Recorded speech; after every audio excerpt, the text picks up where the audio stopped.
E contando agora uma outra parte do meu caso que eu tive, que foi uma venda bem sucedida, porém foi uma venda que me custou muito tempo, esforço, e eu tive que ser resiliente, eu tive que ter força de vontade para estar lá. Eu fui vender um módulo para uma ótica. Eu fui no começo lá vender, porém, aquele mesmo caso que eu havia falado, já haviam oferecido para ele esse produto.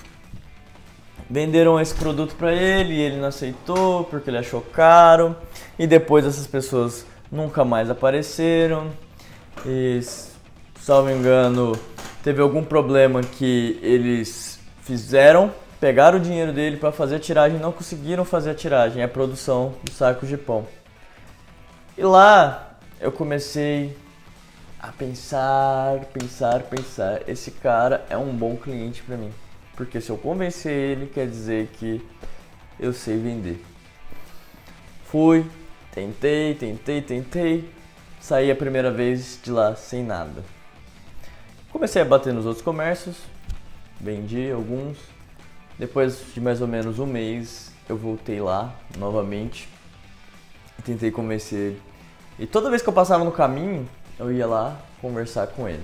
Toda vez que eu passava no caminho, eu ia conversar com ele. Mas nem sempre eu ia para vender. Melhor dizendo, absolutamente quase nunca eu ia vender para ele a publicidade. Porém, eu sempre estava presente na loja dele, eu conversava com ele, falava alguns assuntos, dava dicas. Por isso que o vendedor, ele tem que saber de um pouco de tudo, para ele trazer informação para o cliente, deixar o cliente ciente, ver que você conhece das coisas, que você não está somente querendo empurrar um produto para ele, está querendo mostrar valor. E lá, fui de novo, depois de 2 meses, eu voltei pela terceira vez, efetivamente para vender. E lá, naquele dia, eu fiquei 2 horas para conseguir vender uma publicidade para ele. Mas eu saí de lá com uma venda. E o que eu quero explicar isso para vocês vendedores? Sempre você tem que ter persistência. Nem sempre você vai escutar um sim de cara.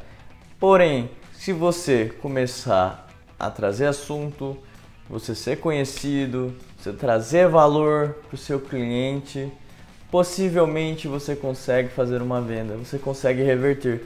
Mas insistência não é ser chato, igual alguns vendedores. Você vai, por exemplo, numa loja de roupa, tem um vendedor que ele chega, ele falta te empurrar as coisas para você comprar. Isso é uma insistência chata.